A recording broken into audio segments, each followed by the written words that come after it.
स्वदेशी और पर्यावरण संवर्धक हिंदी भाग 45।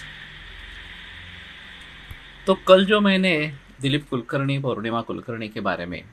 बताया था कि वो किस तरीके से अपना जीवन बिता रहे हैं और पर्यावरण से बिल्कुल नज़दीकी उनकी जीवन शैली इस प्रकार की है, पर्यावरण से अत्यंत अनुकूल इस प्रकार की है और बहुत कम इस्तेमाल उन दो चीज़ों का करते हैं जो अनैसर्गिक इस प्रकार के हैं। तो ये एक आदर्श रहेगा, लेकिन फिलहाल एकदम सभी चीज़ों को तोड़ना काफ़ी मुश्किल होता है। जहाँ तक हो सके अनैसर्गिक चीज़ों का उपयोग नहीं करना है, यही सबने अपने मन में निश्चय कर लेना चाहिए।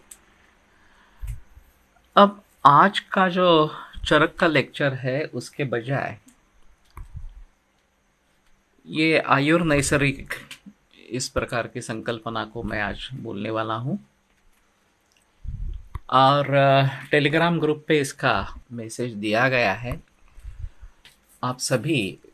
उसमें ज्वाइन हो जाए। उसकी संकल्पना ऐसी है कि वैद्यों की संख्या बढ़ रही है और कई छात्र भी नए नए इसमें आ रहे हैं जिनकी खेती है और वो शायद पारंपरिक खेती हो या आधुनिक खेती जो हाइब्रिडाइज सीड्स और केमिकल पेस्टिसाइड्स और फर्टिलाइजर्स का उपयोग करके हो। वो पहले सजग हो जानी चाहिए कि अगर आधुनिक खेती कर रहे हैं तो वो उस खेती को छोड़कर पुराने नैसर्गिक खेती की तरफ मुड़े, देसी गाय रखे, जर्सी गायों की संख्या कम करते जाए और सिर्फ देसी गाय ही रखे और अपने लिए तो सही अनाज, नैसर्गिक अनाज उगाना शुरू करे, चाहे चावल हो, गेहूं हो, ज्वार हो या ये सब दालें जो है मूंग, मसूर, तूर वगैरह और सब्जियां, इनका उत्पादन अपने खुद के लिए तो करना आरंभ करो। अगर पूरी खेती परिवर्तित हो जाती है और केवल नैसर्गिक खेती हम करते हैं नैसर्गिक बीज का इस्तेमाल करके, तो इससे कई फायदे होते हैं और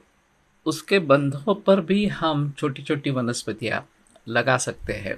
जो औषध के रूप में उपयोग में लाई जा सकती है। तो अभी ये भी एक समस्या है, जो औषधियाँ या वनस्पति शहर के नज़दीक इलाकों से ले जाते हैं लोग, उसमें वो प्रदूषित होने का बहुत बड़ा भय रहता है। तो बेहतर यही है कि हम जंगलों से लाए, लेकिन जंगल टूटते जा रहे हैं और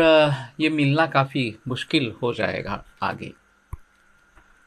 तो कल्टीवेशन की तरफ मुड़ना पड़ेगा, उनकी भी खेती करनी पड़ेगी जो नित्य उपयोग में लाने वाले इस प्रकार के औषध द्रव्य है। उसका एक प्रकार के कुछ प्रयास अभी शुरू हुए हैं, लेकिन हम सोचेंगे कि उसमें भी ये नैसर्गिक रीति का, तरीके का उपयोग होना चाहिए और यदि हमारा अनाज, हमारी पूरी खेती इस प्रकार की नैसर्गिक खेती रहेगी तो उसके अगल बगल में जिस प्रकार की पौधों को हम उगा सकते हैं, चाहे एरंड हो, दशमूल में से कुछ हो या फिर कुमारी वगैरह इस प्रकार के वनस्पति द्रव्य, शतावरी हो, तो उनका हम इस्तेमाल कर सकते हैं इन सभी चीज़ों में। और फिर उससे अगर कॉस्मेटिक प्रोडक्ट्स बनते हैं तो भी वो उत्पन्न का अच्छा साधन हो सकता है और फिर बाकी दवाइयाँ बनाने में भी उसका एक अहम हिस्सा रहेगा। तो उस दिशा से हमें प्रयास करने हैं, इसलिए आज की मीटिंग।